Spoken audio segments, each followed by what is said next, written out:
আর আন্দালি পার্থ আব্বার heavy বক্তি মাজারিছে বাঙ্গু secular আমে বাম মহলে হেভি হাততালি পেতেছে হাততালি হাততালি হয়েছে এপিসোডের পরে দর্শকরা কবে কার হাততালি আসলে পাওনা হইল আন্দালি পার্থের লগে সামনাসামনি তর্ক করা গেলে জমলো হইনি যাই হোক আজকে দুজনের ধর্ম এই এপিসোডের দুইটা পর্ব হবে আজকে দুজনের বক্তব্য খণ্ডন ফজা তো মিথ্যাবাদী তাও ওরা ধরা লাগবে আর দ্বিতীয় এপিসোড হবে জুলাই আর ৭১ নিয়ে আমার প্রস্তাবনা কোনটা আসলে আমাদের ইতিহাসের অংশ আর কোনটা না আন্দালি পাথরে তার বক্তৃতা নিয়ে ডলা দিতে পারলে মজাই লাগে তাহলে আসেন এইবার তুলা ধনা করি দুইজনরে একে একে প্রথমে ফজা পাগলা এই দেশে তুলা ধনার সাউন্ড হবে দেন শুরু করেন আল্লাহর নামে শুরু করি আসেন ফজা তো মিশা কথা বলেই তার উপরে ভুলভাল কথা বলে ওর মিশা কথা নিয়ে একটা ভিডিও বানিয়েছিলাম এই যে দেখেন কিসের মুক্তিযুদ্ধ করেছে ওটা দেখাইছিলাম ওটি এটা আমার কইতে খারাপ লাগতেছে কিন্তু না কইও পারি না এই যে মুক্তিযোদ্ধারাই কলে তাদের নিজেদের পচায় আপনারা সবাই দেখিছেন না যে এটা কইতেছে যে ফজা মুক্তিযোদ্ধা ছিল না না দেখে থাকলে দেখেন যে ফজলুর রহমান ভাই আমরা সম্মান করি সে রাজনীতি করে তবে তার কোনো চরিত্র আছে বলে আমি মনে করি না একবার আওয়ামী লীগ একবার হলো গামছা একবার টেলিভিশন এখন হলো সে ধানের শীষ এরপর সে সম্পূর্ণ মিথ্যা কথা বলে সে ছিল বিএলএফ সে বিএলএফ ছিল আমার ভাই বিএলএফ ছিল আমার চাচাতো ভাই বিএলএফ ছিল তারা যারা দুনিয়া ট্রেনিং দেওয়ার পর হ্যাঁ তারা কোনোদিন রাইফেল হাতে নেয় নাই তারা স্বাধীন হয়েছে তারা এই দেশে আসছে সে বলতেছে সে নাকি সে কোম্পানি কমান্ডার ছিল তার অধীনে ৯০০ মুক্তিযুদ্ধে যুদ্ধ করছে সে ব্যাংকারি ছিল সে সাতটায় গেছে রক্ত দিচ্ছে এগুলি সম্পূর্ণ মিথ্যা এই ধরনের মিথ্যাবাদীকে ভোট দেওয়া হ্যাঁ আমি মনে করি সেটা উচিত না একদম মিথ্যাবাদী এইভাবে মিথ্যা কথা বলবে কেন শুনেছেন এটা যখন ভাইরাল হয়েছে তখন সে আবার পোল্টি মারিছে দেখেন পোল্টি মারে কি কয় আমি ফজলু ভাই মুক্তিযোদ্ধা না ফজলু ভাই কমান্ডার না এইগুলি সম্পূর্ণ মিথ্যা আমি বলি নাই হ্যাঁ ফজলু ভাই আমাদেরকে বিচক্রত করছে মুক্তিযুদ্ধের কথা বলে কাজে এই ফজলু ভাইয়ের মন্তব্য বলা হ্যাঁ আমাদের দ্বারা এটা সম্ভব না এই সাংবাদিক সাহেব আমার এই আগের আলাপ বাদ দিচ্ছে পরের আলাপ বাদ দিয়া আমার উপরে এই কথাটি আর কি লাগাই সাইরা এই জন্য আমার মান ইজ্জত নষ্ট করছে ফজলু ভাইয়েরও হ্যাঁ ক্ষতি বা নষ্ট হয়েছে নিজেই কইছে ফজা মুক্তিযোদ্ধা ছিল না কমান্ডার ছিল না আবার নিজেই কয় আমি কই নাই বাটপার কেমন দেখেন মানে মুক্তিযোদ্ধা হইলে কি বাটপার হইতে হয় নাকি বাঁচাইছে যে বুড়া কয় না এগুলো এডিট করা যায় অথবা এ আইডিয়া বানাইছে যাই হোক ফজার কথায় আসি ফজা কইতেছে পাল বংশের রাজধানী নাকি বগুড়ার মস্তানগড় ছিল শুনেন পাল বংশ আজ থেকে ২০০০ বছর ১০০০ বছর আগে বগুড়ার মহাস্থানগড় পুণ্ডবর্ধনের রাজধানী স্থাপন করে বাঙালির যে শাসন শুরু করেছিল শুনেছেন এ বালছুন পাল রাজাদের রাজধানী মহাস্থানা ছিল নাকি রে বালছুন মুরুক্ষ সোদা এদিকে মুক্তিযুদ্ধের ইতিহাস পাইছু মনের মাধুরী মিশা কবু হ্যাঁ পালেদের রাজধানী ছিল গৌড় মালদা মুর্শিদাবাদ রাজশাহী চাঁপাইনবাবগঞ্জ এই এলাকায় অনেক জায়গায় ঘুরিছে পাটলিপুত্র টুত্র মেলা জায়গায় গেছে এমনকি বিক্রমপুরেও আসিছে কিন্তু কোনোদিনই মহাস্থানগড়ে তা যায়নি বরেন্দ্র অঞ্চলে ছিল বরেন্দ্র অঞ্চল ভুলভাল ইতিহাস করলে গেলে তোর ব্যবস্থা হবে দাঁড়া তোর কি করা হবে সেটা পরে দেখাচ্ছি আবার দেখেন কইতেছে নীলকরের অত্যাচারে ৭৪-এর মন্বন্তর হয়েছিল তখন নাকি মায়েরা ছড়া কাটতো খোকা ঘুমাইলো পাড়া ঝুরাইলো বর্গি এলো দেশে শুনেন যখন ১৭৫৭ সনে মীর জাফরের বিশ্বাসঘাতকতায় সিরাজউদ্দৌলার পতন হয়েছিল নীল সাহেবদের অত্যাচারে যখন মানুষ জর্জরিত হয়েছিল ১৭৭০ সন যাকে বলা হয় ৭৪-এর মন্বন্তর সেই সময়ে যখন বাংলার ১/৩ লোক না খেয়ে মরেছিল নীল সাহেবদের অত্যাচারে যখন বাংলার মায়েরা কেঁদে কেঁদে ছড়া বলতো ছেলে ঘুমালো পাড়া জুড়ালো বর্গি এলো দেশে বুলবুলিতে ধান খেয়েছে খাজনা দিব কিসে ধান ফোরালো পান ফোরালো খাজনার উপায় কি আর কটা দিন সবুর করো রসুন বুনেছি। শুনেছেন? বলছুন ওটা ৭৪-এর মন্বন্তর না, ৭৬-এর মন্বন্তর। এটা ৭৬ বলা হয় কারণ ইংরেজি ১৭৬৯ থেকে ১৭৭০ এই সময়টা হয়েছিল মন্বন্তর। ওটা বাংলা সনে ছিল ১১৭৬ বাংলা, তাই নাম হয়েছে ৭৬-এর মন্বন্তর। লিগে নিছে, দেখেন দেখেন লিগে লিগে তাও ভুলভাল বলে, লিগে বানতে পারে না ঠিক মতো। এইগুলো সংসদে গেছে, মানুষের পাবলিকের টাকা এত খরচা করে করছে এখানে। আর খোকা ঘুমালো পারে জলে রেখে নীলকরদের অত্যাচারের টাইমের ছড়া নাকি হালা বালচুন মূর্খ সোদা। বর্গী তোর পিতৃভূমি ইন্ডিয়ার মারাঠা আদর্শ, বাংলা আসতো আলিবর্দী খানের টাইমে। বর্গীদের বিরুদ্ধে আলিবর্দী খান মানে এই সিরাজউদ্দৌলার নানা, বর্গীদের বিরুদ্ধে আলিবর্দী খান তরুণ সিরাজউদ্দৌলা মির্জাফর আলী খান যুদ্ধ করে, মির্জাফরের বিরুদ্ধে বর্গীরা পরাজিত হয়। এটা কি মুক্তিযুদ্ধের ইতিহাস? যা খুশি তাই কয়ে দেবো। হ্যাঁ, তোর গোষ্ঠীর সুইজাল দিয়ে রান্না করে খাওয়ানো লাগবে, মাদারগঞ্জ থেকে মাংস কিনে তোর হোম ডেলিভারি পাঠানো লাগবে। তারা আবার দেখেন কয় ক্ষুদিরামের ফাঁসি, আবার নাকি প্রফুল্ল চাকিরও ফাঁসি দিছিল। শোনেন, ২০০৫ সন থেকে ধরে ৮ সনে ক্ষুদিরাম মের ফাঁসি, যে ফাঁসিতে গান হয় বাংলায় আজও একবার বিদায় দেমা ঘুরে আসি, সেই প্রফুল্ল চাকির ফাঁসি। এই যে যুদ্ধ, তারপরে চিত্তরঞ্জন দাস। শুনেছেন কত বড় মূর্খ সোদা? প্রফুল্ল চাকিকে ফাঁসি দিছিল নাকি? জানেন তো ক্ষুদিরাম আর প্রফুল্ল চাকি ওই ব্রিটিশ বিচারক কিংসফোর্ডকে হত্যার জন্য বোমা ছোড়ে, তারপর দুইজনে পালায় দুই দিকে। ক্ষুদিরাম ধরা পড়ে, প্রফুল্ল চাকিকে ধরতে গেলে নিজেই সুইসাইড খায়। তারাও ফাঁসি দিয়ে দিছে প্রফুল্ল চাকিরে। আচ্ছা জানেন তো কিংসফোর্ডকে মারতে যে পারে নাই, যে তারা মারা যায় দুইজন নারী। কিন্তু এইটারে গ্লোরিফাই করার কি আছে? এরা গীতা পাঠ করে পূজা দিয়ে মারতে গেছে বোমা, তাও ঠিকঠাক মতো মারতে পারে নাই। ভাবেন তো হাসিনার আমলে দুইজন মুসলমান নামাজ পড়া কোরআন শরীফ পড়া বোমা মারতে যাইতেছে হাসিনার বিচারপতিরে, যে কিনা খালেদা জিয়াকে জেলে দিছে বা সালাউদ্দিন কাদের চৌধুরীর ফাঁসি দিছে। মারতে গিয়া মারা ফেলাইলো দুই নারীরে। বাঙ্গু সেগুলাররা কি করতো তাইলে? দুনিয়া মাথায় তুলে ফেলতো না? ক্ষুদিরামকে নিয়ে তো করে না, ক্ষুদিরামকে তো জঙ্গি বলে না, ক্ষুদিরামকে তো সন্ত্রাসবাদী বলে না। একই তো কাজ নাকি ভিন্ন কাজ? এই হইতেছে এদের ভণ্ডামি। তুই কইতেছে মুক্তিযুদ্ধ এত সহজ না। শুনেন, আমি আজকে আপনাদের কাছে বলতে চাই, মুক্তিযুদ্ধ এত সহজ জিনিস না। সহজ তো নাই রে বালচুন। কত মিশা কথা বানায় বানায় কইতে হয়, গোজা দিতে হয়, কিন্তু মিলে না শেষ পর্যন্ত। দেখেন কি কয়, স্পিকারকে কইছে আপনি সিলেটে যুদ্ধ করেছেন, সিলেটের বন্দুকের গুলির আওয়াজ হইতেছে আর ওই ময়মনসিংহ সে বসে শুনিচ্ছে। শোনেন, আপনি যে এখানে বসে আছেন, আপনি যে সালুটি করে যুদ্ধ করেছিলেন ৪ দিন, কত লোক মারা গিয়েছে, কত সন্তান শহীদ হয়েছে। একটা বন্দুকের আওয়াজ, একটা কামানের আওয়াজ সিলেটে হয়েছে, আর আমি ময়মনসিংহে বসে সেই আওয়াজটি শুনেছি। আখাউড়াতে সেই নদীতে যে যুদ্ধ হয়েছে, যে যুদ্ধে নেতৃত্ব দিয়েছে খালেদ মুশাররফ, হায়দারেরা, সেই শব্দ আমার বাড়ি থেকে ১০০ কিলোমিটার দূরে সেই শব্দ আমি শুনেছি। ওই যে ধানোয়া কামালপুরে কর্নেল তাহেররা যুদ্ধ করেছে, সেই যুদ্ধের সংবাদ শব্দ আমি কিশোরগঞ্জ থেকে শুনেছি। শুনিছেন? আচ্ছা, আমাদের মাননীয় স্পিকার হাফিজ ভাই, আপনি বসে বসে শুনলেন এগুলা? আপনি একজন সামরিক বাহিনীর লোক, একজন সামরিক কর্তা, আপনি একজন সামরিক কমান্ডার, আপনি এগুলো শুনলেন বসে বসে, কিছু বললেন না। সিলেটে ছোটখাটো পারমাণবিক বোমা মানলো তো ময়মনসিংহে শব্দ পৌঁছাবে না। ১০০ কিলোমিটার দূরে শব্দ নাকি শুনিছে।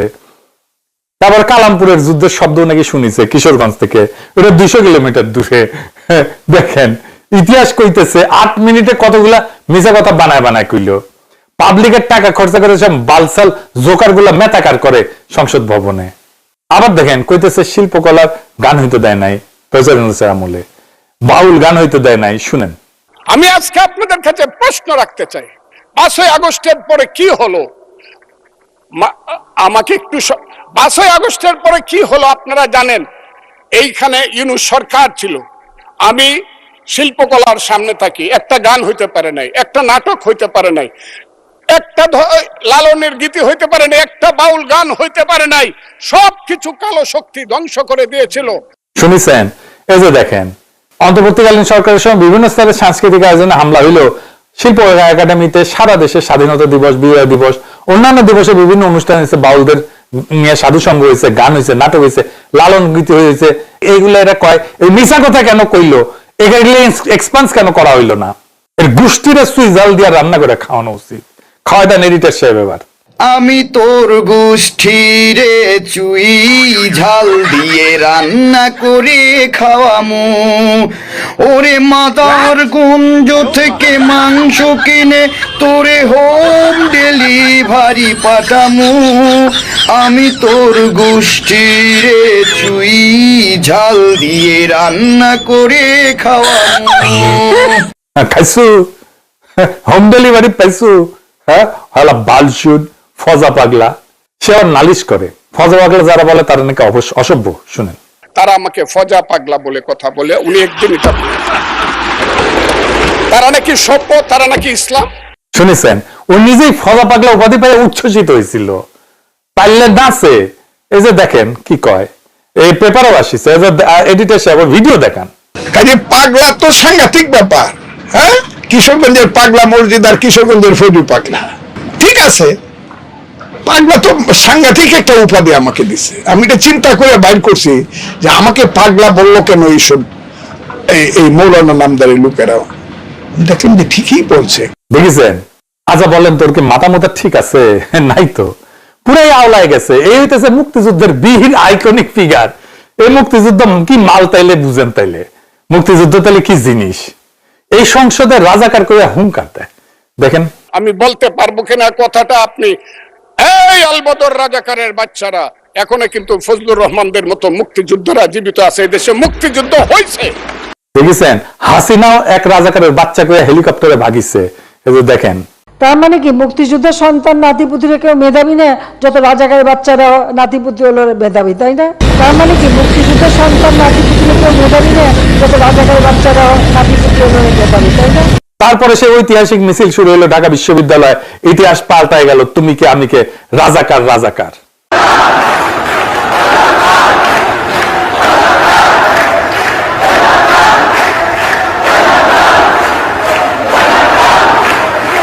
যত মুক্তিযুদ্ধ বিএনপি এদেরকেও খেদাইবে পাবলিক। দেশ চালাইতে পারতেছে না, তাই এসব করে মাঠ গরম রাখতেছে, যেন এসব নিয়ে কেউ কথা না বলে। ভিলেজ পলিটিক্স এর কৌশল আর কি। ৭১-এর স্বাধীনতা সংগ্রামের সেকেন্ড ডিভিশনের প্লেয়ার হইয়া বিএনপি এরকম মুক্তিযুদ্ধ, বিএনপির মুক্তিযুদ্ধ কেন খাবো? মিষ্টি গেলে ঘোষের মিষ্টি খাবো। আওয়ামী লীগের কাছে মুক্তিযুদ্ধ শুনবো, বিএনপির কাছে কেন শুনবো মুক্তিযুদ্ধ? ওর কাছে কেন শোনা লাগবি? বিএনপির দলই তো ছিল না ৭১-এ। আওয়ামী লীগ মুক্তিযুদ্ধের নেতৃত্ব দিছে তো দল হিসেবে। মুক্তিযুদ্ধের অবিসংবাদিত নেতা মুজিব ওরফে সোহরাওয়ার্দীর বডিগার্ড। নায়িকাই যদি দেখা লাগে তাহলে ঐশ্বরিয়া রায়রে দেখবো, ময়ূরীরা তো দেখবো না। যাই হোক, জোকারে নিয়ে আর কথা না বাড়ে। এইবারে আন্দালিপ পার্থ। আন্দালিপ পার্থ করতেছে, কেন তরুণরা জুলাই জুলাই করে? তরুণরা দেখে নাই আওয়ামী আমল? তারা শেয়ার মার্কেটে দরবেশ বাবার হাতে ফকির হয়ে যাওয়া কথা জানে না, কারণ তাদের বয়স ছিল তখন 10 বছর। এই পার্থ এটা কোনো যুক্তি হইল? এই বক্তিমায় তো মুক্তিযুদ্ধের কথা কইছেন। আপনি মুক্তিযুদ্ধ দেখিছেন? দেখেন না, আপনার জন্ম তো 1974-এ। আপনি তো মুজিবের শাসনও দেখেন নাই। ওদের তো বয়স 10 বছর। আপনি তো মুজিবের আমলে বিছানায় আগু করেছিলেন যখন মুজিবের বাকশাল চলে। আপনি ৭১ বুঝতে পারবেন, মুক্তিযুদ্ধ বুঝতে পারবেন, আপনি মুজিবের বাকশাল বুঝতে পারবেন। আপনি তখন বিছানায় আগু করেন, সেটাকে ধারণ করতে পারবেন। আর আজকে তরুণরা পারবে না। কি চমৎকার যুক্তি! হ্যাঁ, জানলেও সেটা ফিল করে না নাকি? শুনেন, আওয়ামী লীগ আমলে কোনো অব্যবস্থা হয় নাই বিদ্যুৎ খাতে। আওয়ামী লীগ আমলে হয়েছে লাগামহীন দুর্নীতি আর চুরি বিদ্যুৎ খাতে, এবং সেই বোঝা আমরা এখনো বয়ে বেড়াচ্ছি। আমি এই কথাটা সম্মানের সাথে এই জন্য বলি, না আমি কয়েকদিন ধরে আই ওয়াজ ওয়ান্ডারিং যে কেন তরুণ সমাজরা বারবার শুধু জুলাইতে এই ৩৬ দিনের কথাই বলে। দেন আই রিয়েলাইজড যে আমরা ২০০৮ থেকে গত ১৭ বছরের আওয়ামী লীগের অত্যাচারের কথা তাদের সাথে কানেক্ট করতে পারি নাই। আমার সামনে বসা মাননীয় সংসদ সদস্য আমার ভাই Nahid, Hasnat, they're only 28 years of age। 18 বছর আগে তাদের 10 বছর বয়স ছিল। তারা শেয়ার মার্কেটের দরবেশের অত্যাচারে 30 লক্ষ লোকের ফকির হয়ে যাওয়ার কথা জানে না, জানলেও সেটা ফিল করে না। বিডিআর পিলখানার কথা ফিল করে না, হয়তো জানে। তারা হেফাজতের সময় আলেম ওলামাদের রাস্তায় কান ধরে উঠায়া বসার সেই অপমানের কথা ফিল করে না। we couldn't connect to them. কি ভয়ানক কথা, কেমনে জানলেন ফিল করেন না? আপনি কি অন্তর্জামী? 17 বছর নাকি ছোট ছোট জুলাই করিছে এই পার্থরা। আমি পার্থ দেখাই, আপনি জেল থেকে বের হয়ে কি কইছিলেন? প্রতিক্রিয়া তো এই বৈষম্য বিরোধী ছাত্র আন্দোলনে এতগুলি মানুষ মারা গেছে, এটা তো আসলে আমাদের জন্য প্রচন্ড দুঃখজনক একটা ব্যাপার। এই ঋণ তো আসলে আমরা শোধ করতে পারবো না, এবং এই রক্ত বিসর্জন দিয়ে তারা আমাদের যা উপহার দিয়েছে, এই দেশকে যে উপহার দিয়েছে, সত্যি কথা বলতে রাজনীতিবিদ হিসেবে তো আমরা তা দিতে পারি নাই। এবং আমরা চাই যাতে এই রক্তের সঠিক সম্মান আমরা দিতে পারি, আমরা আগামীতে একটা ভালো রাষ্ট্র এই জাতিকে দিতে পারি।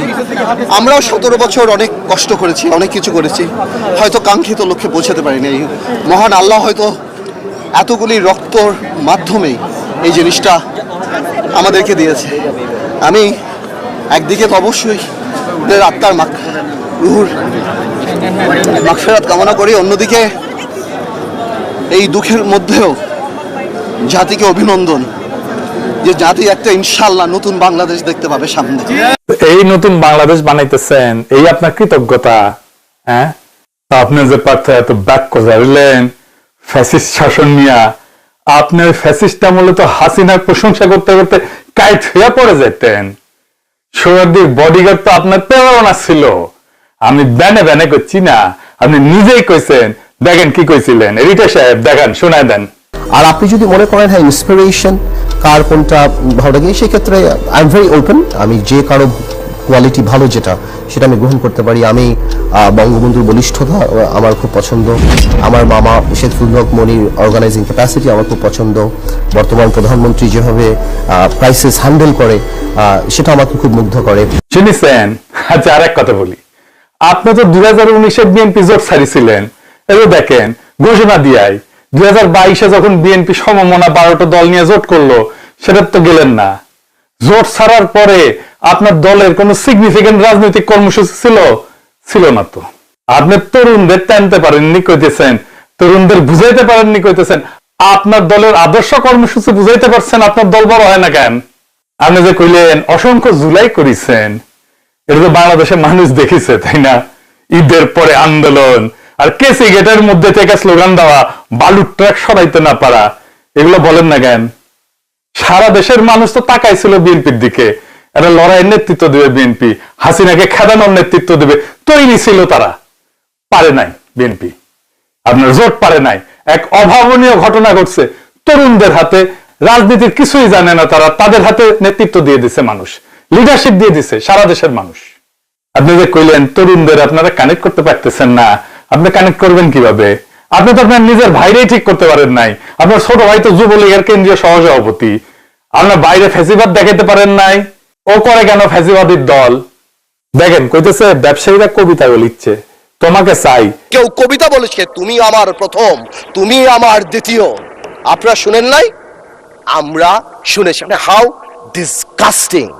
এডিট সাহেব ওটা শোনা না যে একে আজাদের ওই প্রথমত আমি তোমাকে চাই হাসিনাক শোনাইছিল না, ওটা শোনান আবার। শেখ হাসিনার সরকার বারবার দরকার। তাই শিল্পী কবির সুমনের জনপ্রিয় গানের ভাষায় বলতে চাই, প্রথমত আমি তোমাকে চাই, শেষ পর্যন্ত আমি তোমাকে চাই, ভীষণ অসম্ভবও তোমাকে চাই। জয় বাংলা, জয় বঙ্গবন্ধু। শুনেছেন? এবার পারত দেখেন এই লোকটা কে হইল কি? তো তারেক রহমান কি করে তার সাথে? হ্যাঁ, সেও তোমাকে যাই শোনায় দিবে। ওদের সাথে তো ঠিকই ঘষ্টান। হ্যাঁ, তখন লজ্জা লাগে না? আচ্ছা দেখেন, পার্থ বলতেছে তারেক রহমান বাংলাদেশের সবচেয়ে খারাপ সময় ক্ষমতা নিছে।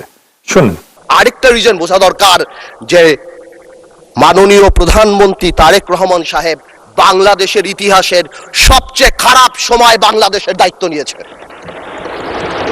বাংলাদেশের প্রধানমন্ত্রী তারেক রহমান সাহেব যখন গণতন্ত্র ক্ষতবিক্ষত, তখন বাংলাদেশের দায়িত্ব নিয়েছে যখন the whole country system is completely corrupted. Partha are you kidding?